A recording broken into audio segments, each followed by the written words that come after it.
It all started with grief. I was diagnosed with a brain tumor, and it was so hard. The doctors were like, I'm sorry, but you're going to have to drop out of school.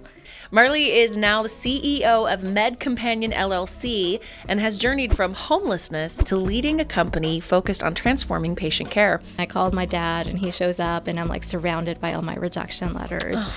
And he was like, honey, maybe God doesn't want you to become a doctor. Maybe God feels that your purpose is bigger than that. One of the schools that rejected me, and one of the members at that school who told me I would never become a doctor, 5 years later, I went and I was sitting at their board meeting, teaching their doctors about the process. And it felt so nice because I was like, I may not have been good enough to be a doctor here, but apparently I'm good enough to be at this board meeting and help your doctors. What's next for Med Companion? For Med Companion, our next moves were... Hello and welcome to the Invigor Medical Podcast. We are so excited to have in studio with us today Marly Brodsky. Welcome in, Marly. Marly is now the CEO of Med Companion LLC and has journeyed from homelessness to leading a company focused on transforming patient care. Her resilience and vision have shaped Med Companion into a platform that strengthens patient-provider connections and simplifies complex medical decisions, making healthcare more accessible and supportive. We love to hear it. And we're so excited to have you in today. I am so excited to be here. Thank you so much. All the way in from Philly? All the way in from Philly. Is a little more sunshiny here than it was over there? It's actually colder here. Really? No kidding? It is. I would not have expected that. Oh, it's wild. It was like 37 this morning, and it was really cold yesterday when I arrived. There's a little really frost on the grass this morning. Yeah, for sure. But at least you got some sunshine. We're known for our sunshine over here in Southeast Washington. We live for it.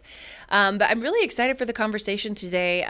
Knowing a little bit about what I know about your story, I think that it's just such an important and impactful story and the journey that you've been on. Yeah. But we want to start a little bit by understanding what is Med Companion. I think that, we talk a lot about, at Invigor Medical, we talk about being your own advocate within healthcare, which is a challenging thing to do. And I feel like there's so much that's changing within healthcare, which 100%. Is necessary. Like, I think like reform in education and healthcare is like two of the things that are really at the forefront as we're thinking about where we're going as a country. So tell us a little bit about what Med Companion is and the work that you're doing.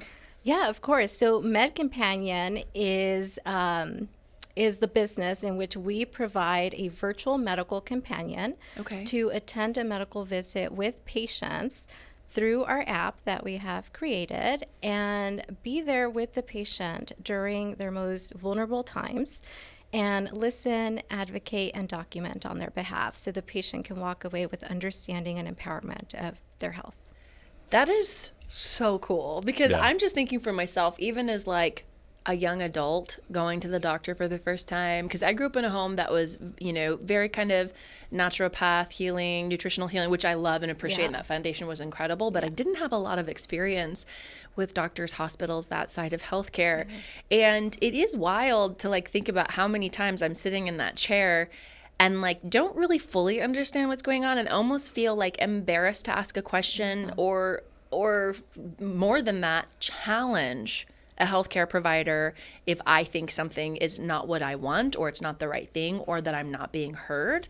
Because there's like this feeling of kind of superiority, not necessarily that every individual healthcare provider has that, but more just like this framework in my own mind. So thinking about having something in my pocket that makes me feel empowered and safe enough to have those conversations and questions is honestly kind of blowing my mind right now a little bit. How did you even come up with this concept? How did this begin? Yeah, so it all started with grief. And for the longest time, it was really hard for me to even talk about it. But ultimately, I witnessed my grandmother in 2020 be diagnosed with breast cancer and go from diagnosis to passing within 3 months. Oh my gosh, I'm so sorry, Marly. Thank you. But in that time, what I did get to see was her struggle with understanding her health, her struggle with navigating the medical system, and her struggle of just like remembering everything that her doctor said. It's a lot. And I just kept thinking, like, what if I could have been there? What if I could have been a fly on the wall? What if I could have like done something differently. Yeah. And I went down this rabbit hole trying to look for that solution. Mm-hmm. And when I didn't find it, I woke up in the middle of the night one night and told my husband, I'm going to do it. I'm going to create this. And he was mad because it was the middle of the night. But, but couldn't have waited till morning, darling. No. What is going on? But I woke up, it was like 2, 3 in the morning, and he's so supportive. He woke up, and I had this like bill or something on my nightstand, and I just started writing everything that came to my mind. And I was like, well, I spent 16 years working in the medical scribe industry. Why not take a lot of what I've learned from that and create something that provides almost like a medical scribe for a patient while simultaneously creating this educator and advocate for that patient during their most vulnerable time and helping them navigate and coordinate their care. That's amazing. That's incredible. You know, as you explain, you know, the kind of this concept of vulnerable populations, kind of my past experience working in various demographics with people. You know, I've worked as a caregiver. I've worked in addiction medicine clinics, helping patients. And, you know, those are two very vulnerable demographics of people. Oftentimes people that are struggling with addiction are homeless. And, you know, I know that there's a period in your time that and we'd love to hear your story with that as well. But, you know, where when you're homeless, it's hard to keep medical records organized and together and paper records and you know, having something, a lot of times people that are on the street still have phones, you know, and they still have the ability to have something digitally all compiled together. Same thing with, I'm thinking about older population as, you know, working as a caregiver, like as technology progresses and becomes more and more complex, a lot of times older populations kind of get left by the wayside and it's harder for them to continue to advocate for themselves. Right. So I don't know, can you speak a little bit more to the specifics of how how Med Companion can help those populations? Yeah, absolutely. So we work a lot with elderly patients as well, whether it's through our concierge service or partnering with health systems and supporting their patients. And it's interesting, one of the things that we thought was going to be a challenge was how do we get older people to use our app and, and use our software. And you're right, Derek, that technology has come such a long way that elderly patients do tend to have phones and they know enough where they can navigate the phone. They know how to make a phone call. And we have different videos. They work with their Med Companion to make sure they understand how to navigate our app. And we've made it very simple. It's very user friendly. And if all else fails, anything they need, they can just chat with their Med Companion directly through our app and request for whatever assistance they need. Maybe That's it's awesome. making a phone call. Maybe it's, hey, I'm trying to upload my insurance. Can you help me? And then our Med Companion would call them and walk them through that process.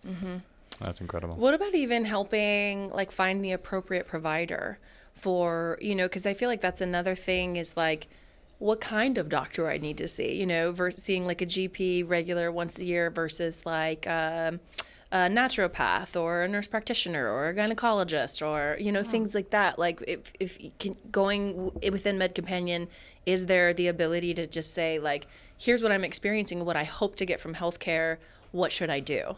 Yeah, absolutely. So in that one, what's been interesting is we started to see an uptake with a lot of more younger population reach out to us with that support. And even my brother, he's like one of my lifetime customers. He has been a paying customer since I started my business. But ultimately with him, he is a busy professional. He's traveling all the time. He doesn't have time for, you know, researching, looking at what he needs. So most of the time he just goes on the app and he reaches out to his Med Companion. He's like, hey, I am traveling. I am in Idaho. I need to find an urgent care because this is what I'm experiencing. And then his Med Companion will do all the research for him within like 2 to 3 minutes. He's like, here are the locations closest to your hotel. If you need an x-ray, this one has the x-ray capability. This is where you should go. That's if you're incredible. not. So the Med Companion can handle all of that on your behalf. So we do all of that research. Our team is trained to read the reviews because sometimes reviews can be skewed. Sure. Right. So we've worked with patients with drug addiction, and they often need rehab centers, and most of those tend to have really bad reviews. Terrible Yeah. reviews. So Yeah. when you go through the reviews, Yeah. you're like, oh, well, this is a bad review because the nurse refused to give them the, Yeah, the right. narcotic or this. So you Right. start to realize that it's not really a bad center. It's just a really angry patient who Might didn't actually get be the a good center. medication. Didn't get the medication. So our team is trained to do all of that research for you. And also if you go to the emergency room and now you have to go see a specialist, let's say a gastroenterologist, we can do all of that research on your behalf, and we work with you with your schedule. We work with you to make sure that if you have a preference, sometimes for gastroenterology, you want a provider who is the same gender, where you're more comfortable. So those are things that we ask. Those are things that we want to make sure that if we're going to find a doctor for you, that it is somebody that you're going to be comfortable with. The other thing that we do is we ask you questions ahead of time, like what are you experiencing? What are you hoping to get out of this visit? What is there somebody that you want involved in your medical visit as well? And we can arrange for that. I'm thinking too, like, for example, like let's say that, I injured my shoulder or my knee and I go see the doctor and I'm referred to a surgeon, and the surgeon's like, you absolutely need surgery. And I'm like, man, I don't want to get surgery. That's the last thing I want. I don't want to be out for 8 weeks. And plus I know there could be all these other complications. And could I reach out to my med companion and be like, I've been referred to a surgeon, they want to do surgery. If I want to get another opinion that's not surgery, who should I go see? What's a doctor in my area that does alternative kind of therapies? Is that something you could utilize med companion for? Yes, absolutely. It's amazing. We recently went through that with a patient with ulcerative colitis, and they were looking for surgery. And this patient knew that, yes, ultimately that might be the direction that it was going to go, but he wanted to be sure that he had multiple opinions before moving forward with a life-changing procedure. Yeah, of course. So we worked with him to get him into different health centers with the specialist and a gastroenterologist at Duke and Mayo Clinic fairly quickly. So within like 2 months, he was able to make that decision. It was like, you know what, now that I've seen all of these other specialists and I know what my options are, I am comfortable moving forward with surgery. And he did. He went through surgery and he is now successfully recovered. That's amazing. Yeah. Just being able to have that as a resource is kind of wild to me because, like the internet's a wonderful thing, but when it comes to like medical things, you like it's all put down over the the place. Google, do not Google the symptoms, you know what I mean? Yeah. It gets It's a little more too scary than anything. It really is. Yeah. It's like who knows what you're gonna have pulled up. So feeling like you have, it feels like Med Companion is also like Med Advocate in a way almost, and empowering patients within their own healthcare, which I just think is so important. With all of the research and technology that we have out there, there's so many options, but it's so easy for it to feel incredibly overwhelming. Yeah. And on top of like the high stress, high paced lives that we're all living. And then it's like, now I got to figure out my healthcare too. Something that occurred to me is, as you were telling your story about, especially about your grandmother, right? Is how impactful this could be. When I first heard about your app, I was talking to Derek. I was like, oh, so it just kind of does this, It's an informational thing, and it's helps someone to kind of navigate something. But I think about my mom, my dad passed away a couple years ago. My mom has become pretty needy with me, She calls me almost every day right now. Although she's an incredible woman. She's the one that keeps this place stocked up with snacks. Yeah. So thank you, Donna. Yeah. We wouldn't Thank be you able for the to. snacks. Exactly. That's the amazing part is my mom was a business person. Yeah. That started a lot of businesses with my dad, and they were really successful what they did. And and then my dad passes away, and the first thing she said that came to her mind is like, "Oh my gosh, I don't know how to run anything as far as electronics in my house." Oh, funny. Right? So I'm thinking electronics, this goes along with that. But the fact that something can happen to someone as bad as a diagnosis or like I'm going to pass away or, some not having support, and then having an app or a person there. And maybe the kids don't live close. I'm going to be moving away in about a year from now, to Arizona, to have that as a support for that person, how much of an emotional, support that can be and make a huge impact in someone's life where they might have just experienced something horrible, and didn't have that. I bet you have a lot of stories about that too. Oh, that's a lot of our customers. But in that particular scenario too, our app has the ability to add you. Of course, if your mom's like, yes, I want my son to have access to my record, we add you under her plan. Yeah. And then every time she goes to the doctor, you also have access to her summary of care. So you know exactly what your mom needs to do. Yeah. That's so cool. So that has been, our goal has been to make sure that we are bridging the gap between not just the doctors and the patient, but their family members, their caregivers, because the best way that you can care for your loved one is to understand what they're going through. To stay updated. I will say that during my time as a caregiver, one of the saddest things that I'd see is, when someone's health started deteriorating, family members would start to gather, and they'd come from all over the place, and they would come in and they say, I didn't realize it was so bad. Like I had no idea. And it's because, it's like out of sight, out of mind is one of the big things. And that's a totally different discussion, but really having the ability to stay connected with the ones you love. I mean, like you said, it's like, there's not any other kind of better way to stay in the loop of their care and to be informed of like, hey, I know exactly what's going on with this person. Are they able to actually be in on the visit as well? Okay. Yeah, wow. absolutely. Yeah, I'm That's just pretty thinking cool. of my mom caring for my mom and my aunt, primarily caring for my grandmother as she developed dementia. And I'm thinking like, when that kind of starts happening and you maybe don't even see the signs at first, if you're already looped into that kind of medical care, that can be a huge thing.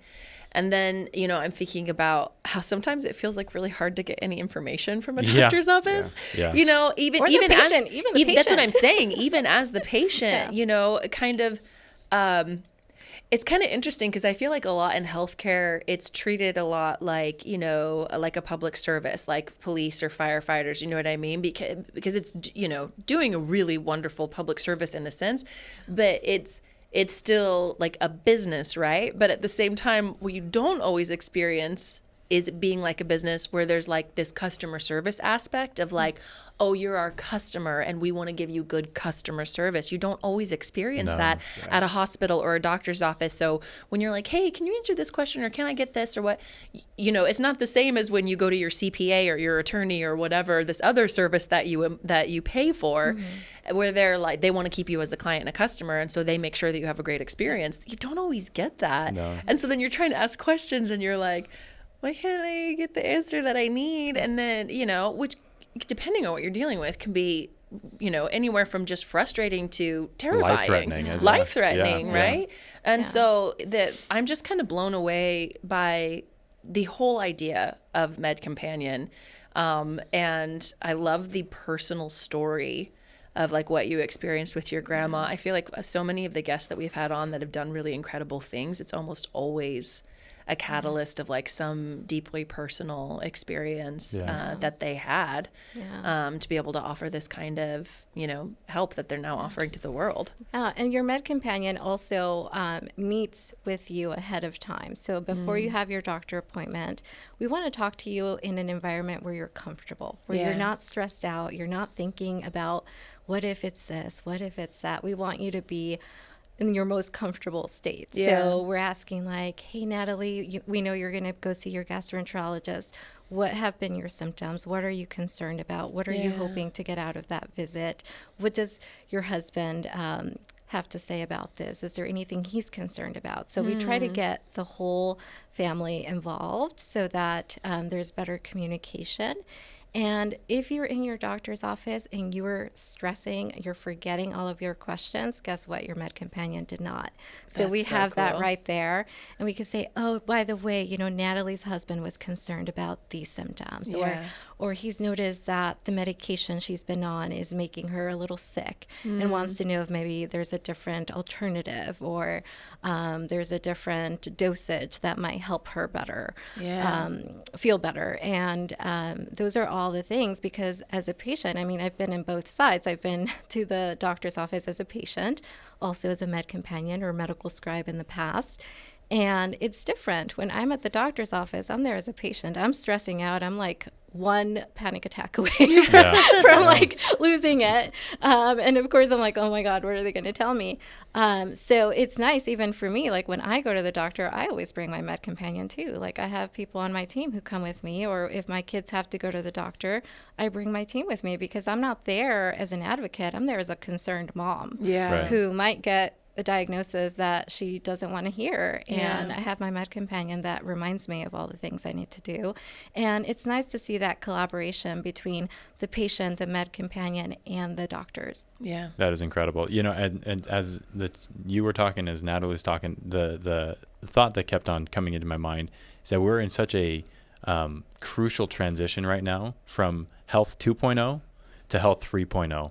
And I think it's going to be it's kind of going to be an awkward change. It's almost like puberty, you know, it's like you're growing up, the voice is going to crack sometimes. You know, before we started recording, we were talking about all of the challenges and how numerous they are, and to try and address like everything that even exists out there is very difficult. But like, I think that this is really such important work you're doing in moving us towards the health 3.0 direction of where things are connected, where people are supported, where people can be their own advocates. It's absolutely incredible work.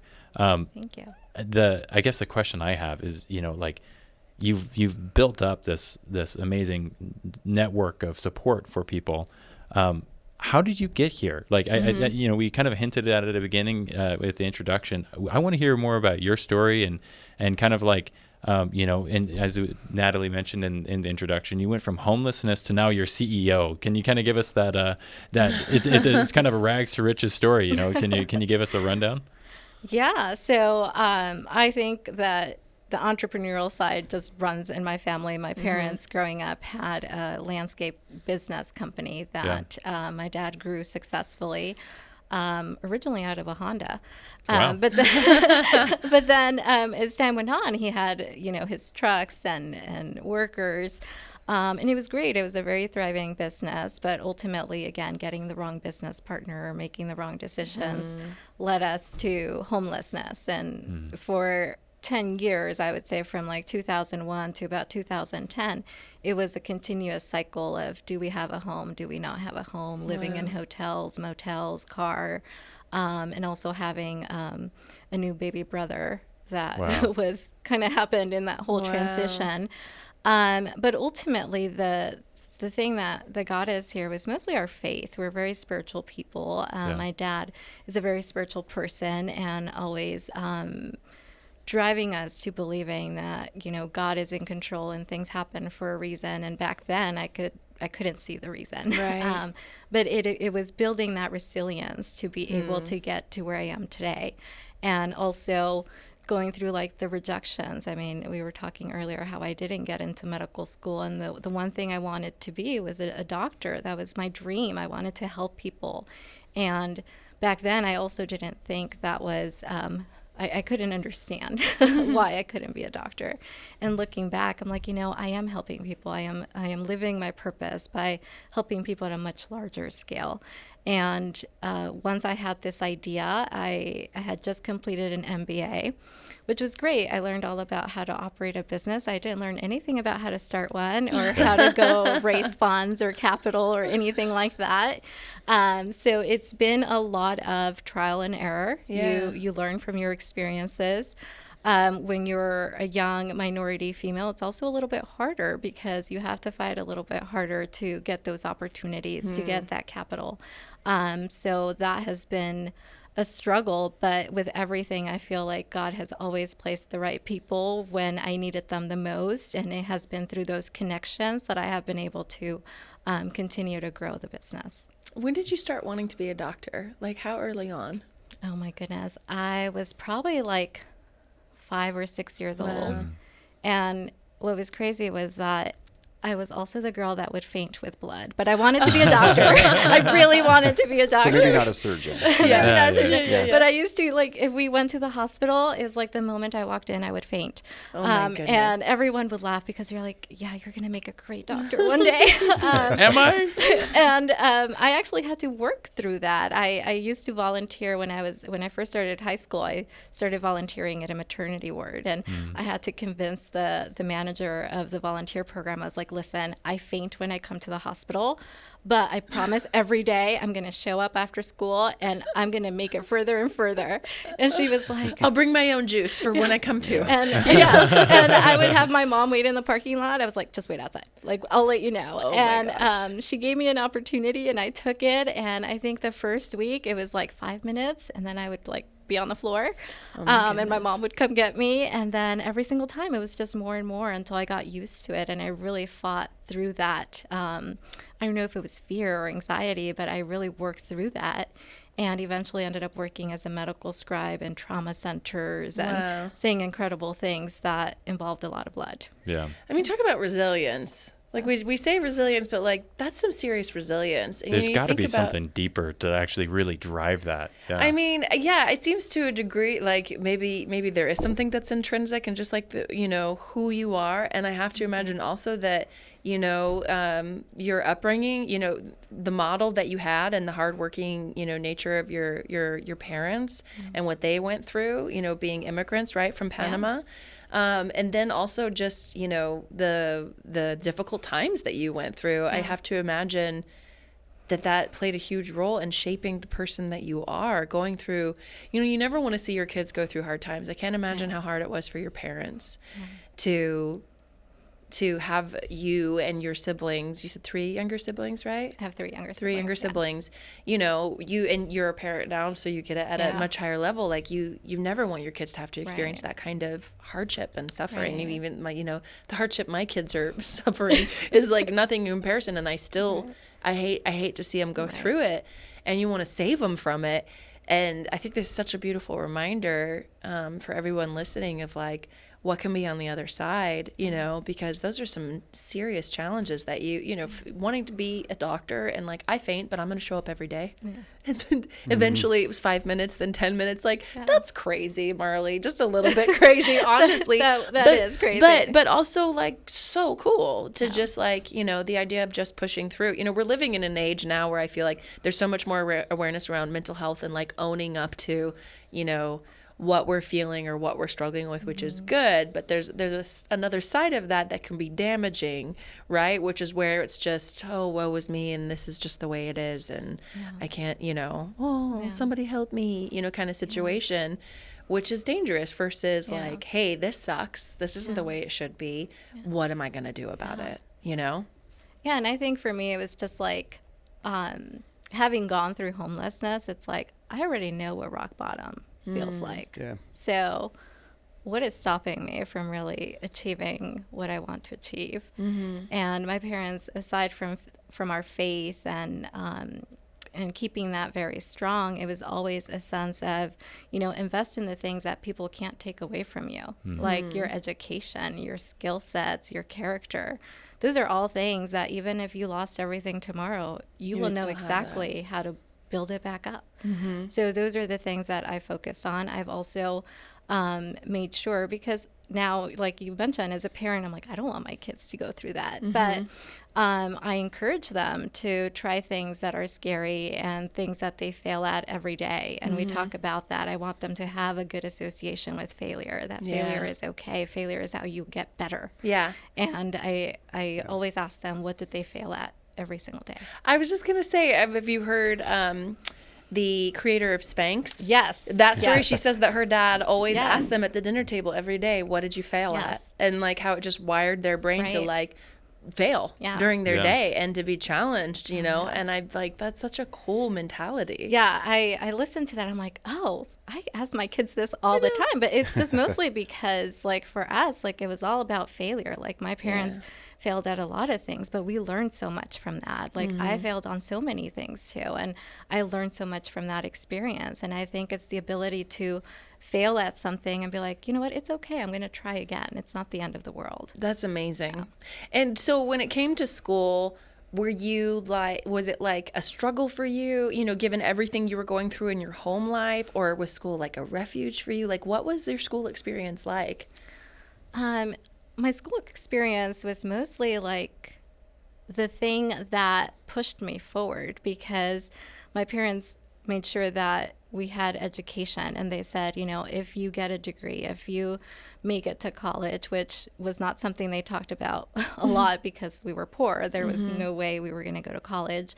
They're like, but if there was an opportunity, we want you to be able to do better than we did. So for us, it was about that mentality of working hard. Like if I work hard and I get good grades, I can have a better life. And in a way, that's kind of what drove us, was getting those good grades aside from whatever was going on. And up until probably like a few years ago when I shared my story, I had a lot of my friends from high school reach out. They were like, I had no idea you were a straight A student. You showed up every day with a smile. Like we never knew that you were going through all that. Wow. So, yeah. That must have been a lot to carry. Like it was. I mean, like it's hard. I feel like it's hard enough to be, you know, a straight A student, and on top of it, like just dealing with everything else. Yeah. And so then you graduate from high school and you want to be a doctor. I wanted to be a doctor. What do you do? Yeah, so before I graduated from high school, it was really funny because I knew that college wasn't in the books for me because my parents didn't have money and we couldn't afford it. But I thought that I could just go to a hospital and apply and train. Like somebody would train me to be a doctor. On the job training. On the job, that should be on a the thing, job by the way. training. Yeah, Open heart surgery today, Marly. Yeah. Don't faint. Don't faint. Yeah, and I had this mentality. I'm like, you know what? If I get good grades and I show up to a hospital, like somebody's going to want to hire me and train me. And I remember having this conversation with a teacher who has played such a major role in my life. She has since passed, but I remember at that time, she used to be one of the teachers in high school that would help minority students go to college. Oh, and that's cool. All of my friends were in her class, and she came to me because I would sit outside and wait for my friends. And she was like, do you plan to go to college? I was like, no, I don't have money for that. And she's like, okay, well, what do you want to be after college? I was like, oh, I'm going to be a doctor. She's like, confused. Like, okay, right. So you're going to be a doctor without going to college? Yep, I'm going to go apply and they're going to train me and I'm going to be set. And she held this like very serious face. I don't know how she managed to do that, because even telling the story, I'm like, I would have laughed at myself. Right. She was like, oh, honey, you really need to be in my class. Yeah. Like, you need to be in this class. And I signed up for her class, and she worked with me, and she made me believe that I could go to college. And sure enough, she was the reason that I was able to get a full ride to college and go to college. That's amazing. That's awesome. Having people like that in your life as a young kid, especially a minority, I can only imagine how that must have felt for you to feel that like support and encouragement, and like who knows what would happen next for you without her being like, honey, you need to be in my class. Yeah, she was so sweet, Miss Fitz. She always made me believe that anything was possible, and she always made me believe that money should never be the reason I don't achieve my dreams. Wow, so I really carried that through. Hey, I hope you're enjoying today's podcast. I just wanted to take a quick break because if you're listening, you probably know what we do here at Invigor Medical Podcast, but maybe not what we do at invigormedical.com. So let me introduce us. At Invigor, we provide prescription strength treatments and peptides for weight loss, sexual health, and lifestyle optimization. Every treatment plan is carefully prescribed by licensed doctors and sourced from legitimate pharmacies. You don't ever need to buy questionable research chemicals again.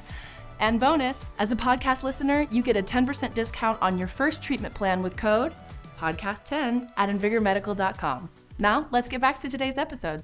It sounds like you had a lot of good examples in your life, but the thing that stands out to me is that, through all of that, we talk about not wanting our kids to go through what things we've had to go through, but then you think about it and you're like, you went through some hard things, but really it just came down to like, sounds like your parents, you knew they had you, right? And that, they were going to support you regardless, whether you had a home or not. Yeah. You knew you had them, right? And then you have this teacher, right?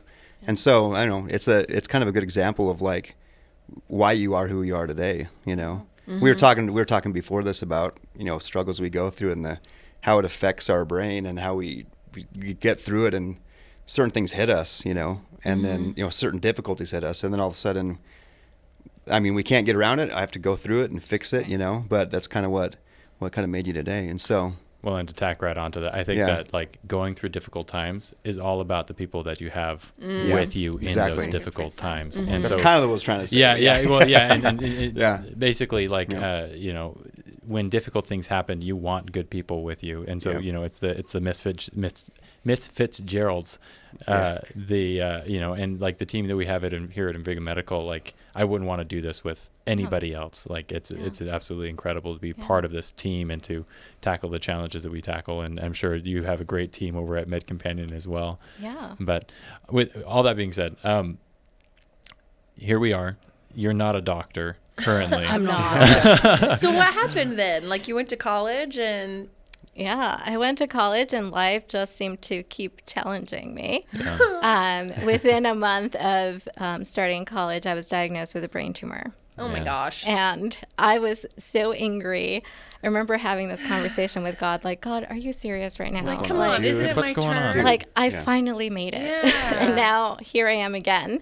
So I was diagnosed with a brain tumor, and it was so hard because I'm like, man, is this really how it's going to end after all that work? Oh my gosh. And I remember just like seeing my parents' faces. They were so sad, and the doctors were like, I'm sorry, but you're going to have to drop out of school. And they gave me all the paperwork. I went to the dean, and I was sitting in that office, and my parents were like, we're going to support whatever you decide. Like, we're not pressuring you one way or another. Yeah. Like, you know what you can handle best. And I remember sitting there like crying and being like, I can't believe I'm about to do this. And then something just like made me so angry, I guess. I guess I do a lot of good things when I'm angry. Something like some anger just like got the best of me. And I ripped up the papers and I was like, I am not withdrawing my scholarship. I worked really hard to get here. For you. And I may not be a straight A student, and I may not even graduate. I don't know. I don't know what my life has for me. But if this is how it's going to end, I'm going to end fulfilling the dream that I worked for. You're like, I may pass out. I may pass out. And it may be in 5 minutes or maybe in 10 minutes, but I'm going to keep going. I'm going to keep going. I was like, and I'm going to keep going until God says I can't do it anymore. Amazing. And I did. But because of that, my GPA suffered significantly. So I went from being a straight A student to being a 2.6 student. And because of that, unfortunately, medical schools looked at my GPA very heavily as an indicator of whether or not I would succeed as a doctor. It didn't even take into consideration the whole brain tumor thing. Yeah, apparently that was not. Yeah, right? Yeah. 2.7 with tumor. Yeah, with tumor. Yeah. Like, important cliff note. Yeah. Okay. I would be like, okay, cool. I want your story at my school. Yeah. I exactly. mean, I even wrote a whole personal statement on that, but apparently it was just not enough, and it always just bothered me that I became just a number, like talking about my GPA was like 2.6, I didn't even want to talk about it. So because of that, I was rejected. I had a financial aid to apply to different medical schools. I applied to 20 and then ultimately got rejected from all 20 of them. There's some more resilience for you. 20 rejections for your dream. For my dream. Yeah. Wow. Yeah. And once again, like my dad shows up, right? He's like, I'm crying in the living room of my little apartment right off of the college I was going to. And I called my dad and he shows up and I'm like surrounded by all my rejection letters. And he was like, honey, maybe God doesn't want you to become a doctor. Maybe God feels that your purpose is bigger than that. And I looked at him like, Dad, you're my dad. You're supposed to tell me that. I was like, but thanks, Dad. Yeah. And at that time, I was working as a medical scribe. I had started working right after high school. And the COO contacted me. She's like, I have this opportunity to travel and become a traveling project manager and set up programs for medical scribes. Would you like to do that? And I was like, well, I got nothing else going on in my life, so I might as well do this. And I told my dad, I was like, you know what, I'm going to take this opportunity and maybe in a year try to reapply to be a doctor. And then I started traveling. I had the opportunity to pioneer and implement the first successful medical scribes in outpatient services. And I was able to help that company grow that division from 0 to 4,000 locations, which was incredible. And I got to work with thousands of doctors. I got to work in 87 different specialties. And I just saw the impact that medical scribes were having for patients and doctors. And when I eventually got burned out and left the company, and the situation happened with my grandmother, I was like, you know what? I can still make an impact for patients. I can do this in a different way, in a more aligned way, and I can live my purpose that way. And that's how MedCompanion came to be. That's such a That's cool incredible. story, dude. That's I'm incredible. just kind of blown away by the whole thing. It's so cool to be able to like have conversations around like health and wellness and advocating for your own health, but then to like have this whole arc, like completion of your story from start to finish. And I'm guessing even your own experience as a brain tumor patient. Yes. Right? Yes. That had to have been scary too. That And, was very like, scary. As much as you wanted to be a doctor, there's still like, I can't imagine being in that, like even just getting the news. Yeah. You have a brain tumor and you're like, what, 18, 19 years I old? was 18. Oh my gosh. I just can't even imagine. Yeah. And then your parents too, them not Yeah. like, you know, understanding even, you know, brain tumor. There's so many complexities there that probably, I'm guessing, colored how you developed MedCompanion as well. Yeah. In a way, I'm also helping that little girl. Oh, don't make me cry. Inner child work makes me cry, Marly. It's like, I can't do- Okay, it's supposed to be a medical episode. I wasn't prepared. I didn't wear the waterproof mascara. Oh, no. In a way, you kind of got a one up on everything too with wanting to become a doctor. And I think some people would hear that story and be like, "Oh, you didn't become a doctor," but you're like with Working what I do with too, doctors. what Derek does, what like with Invigor Medical. We sometimes I joke, I'm like, yeah, I employ doctors. It's because like I've actually I know a few doctors actually that don't seem to like me for some reason too. I don't know if that has something to do with it, but you've kind of have your own little one up now where in a way you're changing the face of kind of how healthcare is happening. Like Derek said, it's going from 2.0 to 3.0. Yeah. And That's important work. Those are big things you're doing. So Yeah, I would teaching agree with doctors, Yeah. showing them how to do, their job, basically, right?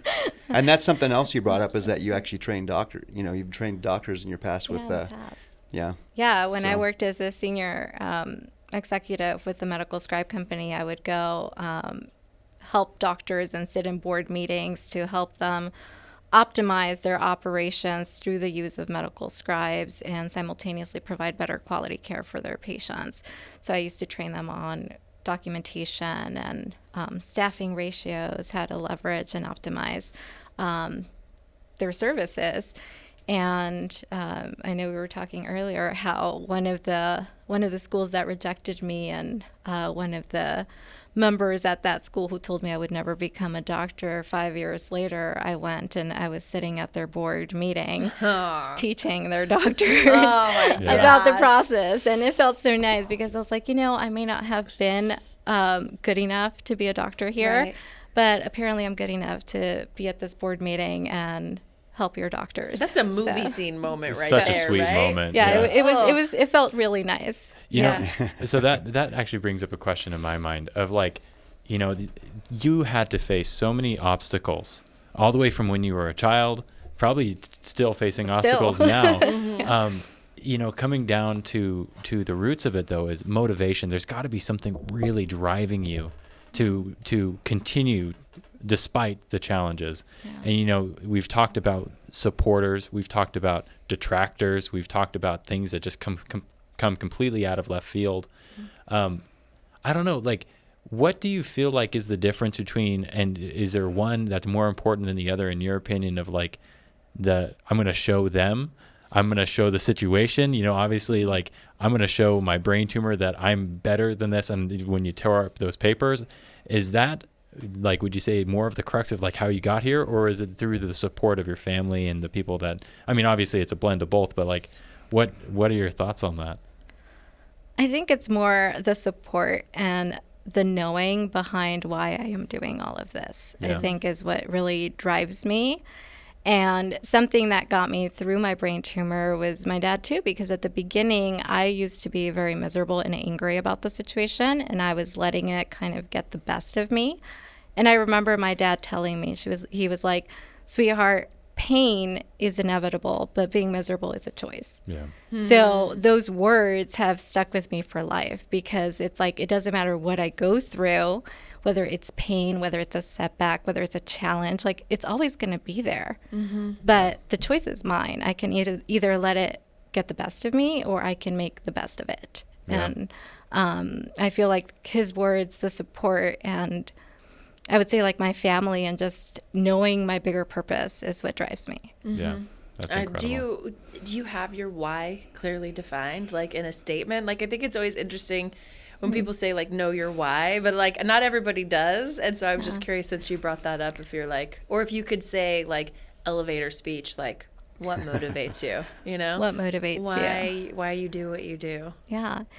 I guess I'm trying to create a better world for my children, so that they and generations to come don't have to go through homelessness. That's my why. That's powerful. That's very powerful. Sometimes you just have to tear up the papers and keep Sometimes, going. That's right. Yes. You can Yeah. put that on a bumper sticker. I'll slap it on. I'll tell you what, there's been times in my life where it's like you're facing an obstacle and you have the option to back down or to just face it full on. And sometimes you just there's something deep inside of you, like some fire that you gotta like stoke up and really like go for it. But yeah, your story is so inspiring. Like the fact that you were able to do that time and again and again. So I guess to bring up another obstacle, one of your own making, is how do you get Med Companion up off the ground? Like I'm very curious to hear what your thoughts are with that. Big thing. And we've got John here as well, who has some experience like getting a medical company up off the ground. Personally, I got employed here back when things were running. I don't know a single thing about starting a company from scratch, startup, especially in the healthcare field. How did you go about doing that? Yeah, so originally it was a lot of research. At first, I felt really confident because I had just finished my MBA. So I'm like, oh, I can do this. I got this.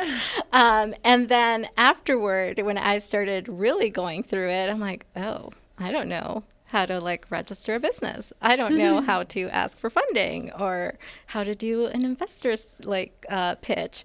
So those were all things that I had to learn.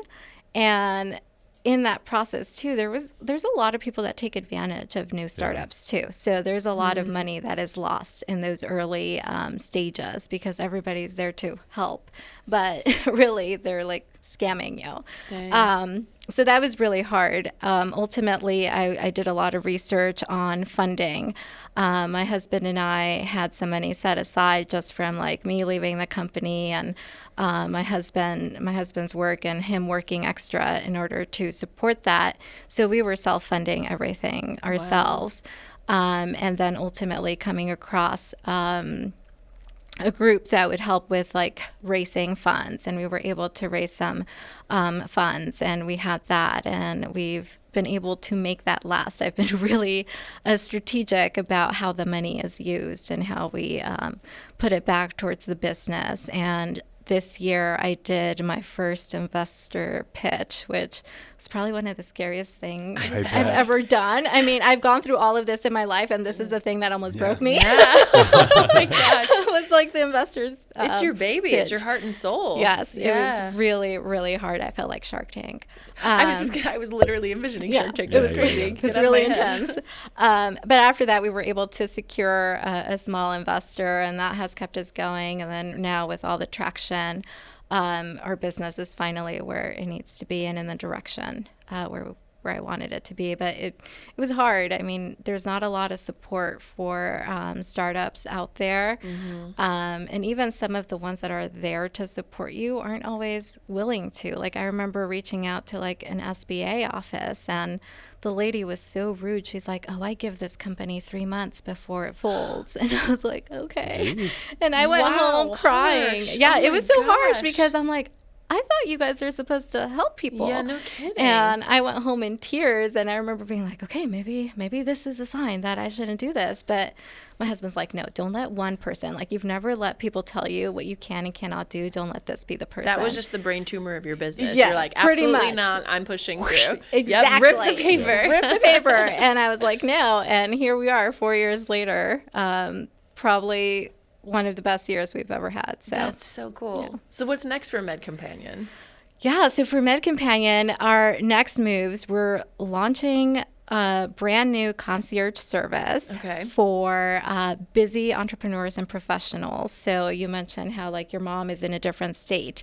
What we started to see was that a lot of the young professionals either have elderly parents that they're taking care of and don't have the time. Like they don't have the time to go to the appointments. They don't have the time to book the appointments. And then as a result of being busy, they're leaving their own health behind.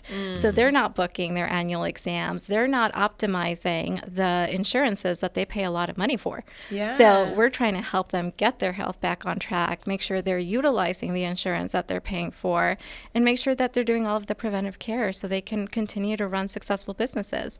So we're launching our service November 1st, which is really exciting, where you basically will have a Med Companion that's dedicated to you for whatever healthcare needs that you need for you and your family. Wow. That's So incredible. people can just download the app and sign up for the services. It's like as simple as that. Pretty much, yeah. So ultimately, you would have to register. So our app is not downloadable without a registration. So you have to register. We invite you to download our app, and then you have access to it.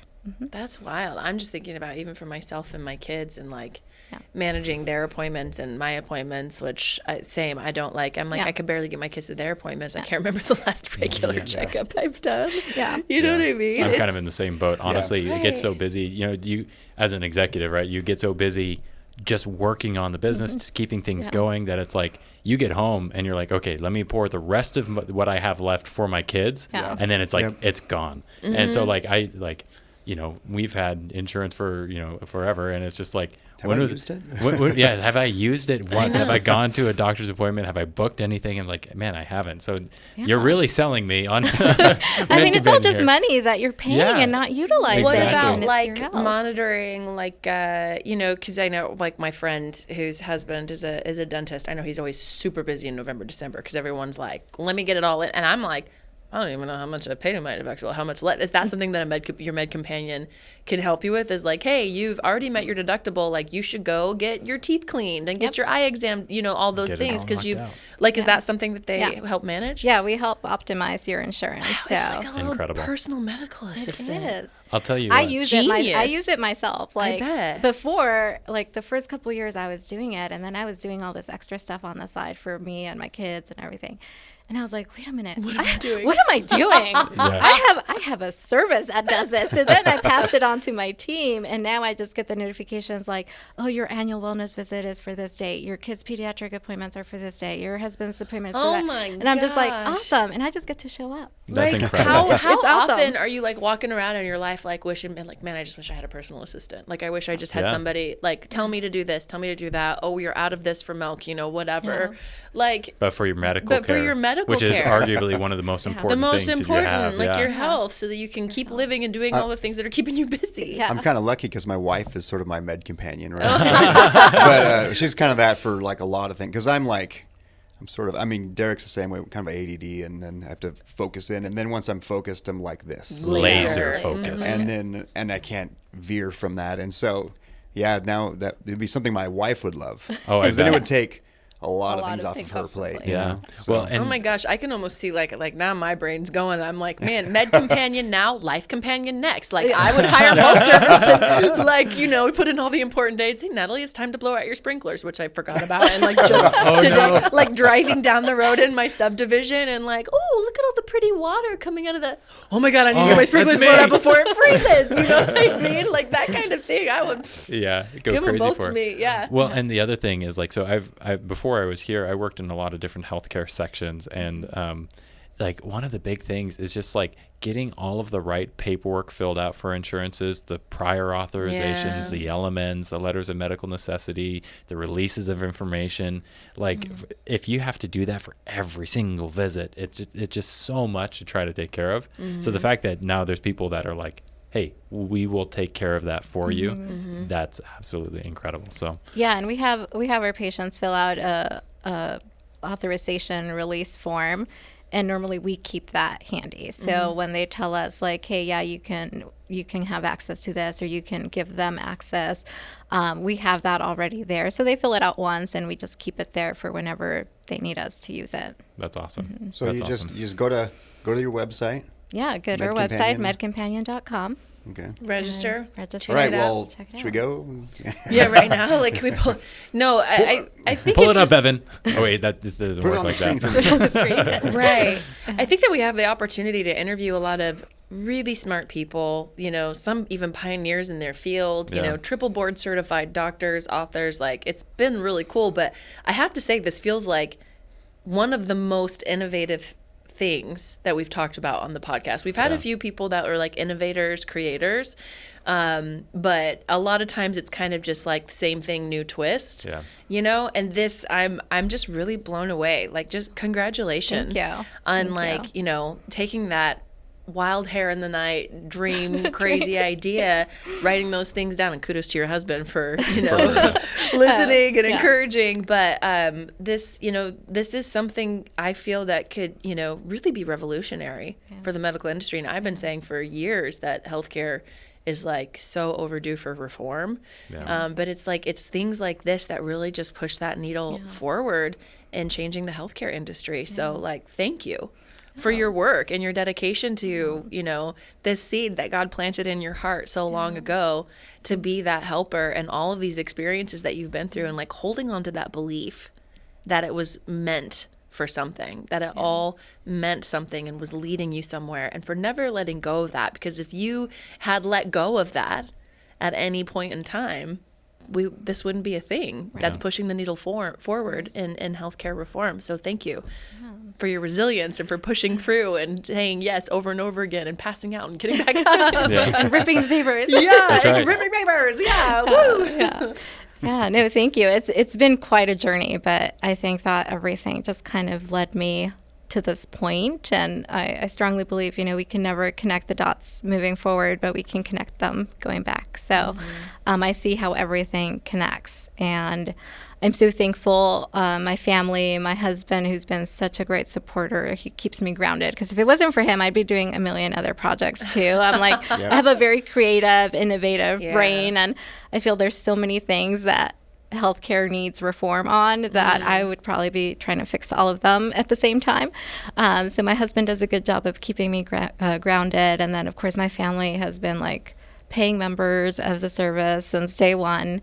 They fully believe in it. My brother's like, I'm never navigating healthcare without my med companion. I love it. And he truly stands by that. Like, I just see his like name pop up. I'm like, oh, my There brother's he is going to the again. doctor. Okay. I mean, as a side note, my brother loves it so much, and he hates booking appointments, that his dog is also one of our patients, because he doesn't want to deal with booking like his vets. Or, So like, does the it work for vet veterinary visits. care as well? It does, Wow. yeah. That's Okay. There you amazing. go. Yeah. That's amazing. Well, once Med Companion is like at the level that you've always envisioned it to be, I can't wait to see what you do next. Because honestly, it's just going to be incredible to watch your journey unfold. And I'm glad that we got to be a little part of sharing your story here today.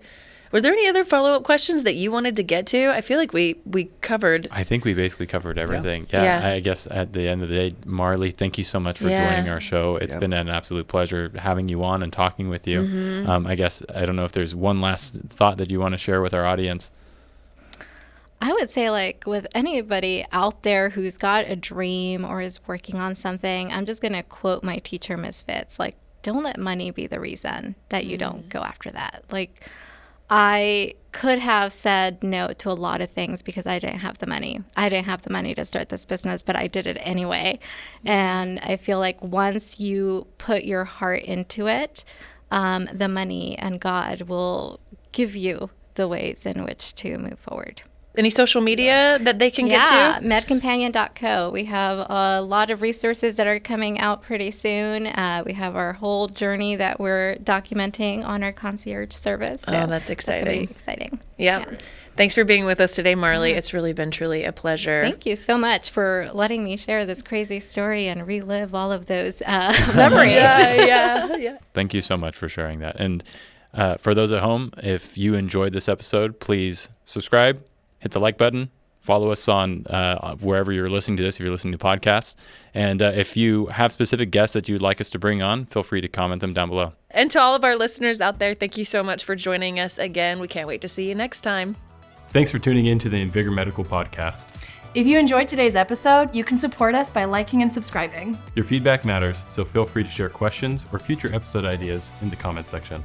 For more information about our prescription strength treatments for weight loss, ED, and overall wellness, all from qualified doctors and reputable pharmacies, visit us at invigormedical.com. And don't forget to use code PODCAST10 for a 10% discount on your first treatment plan.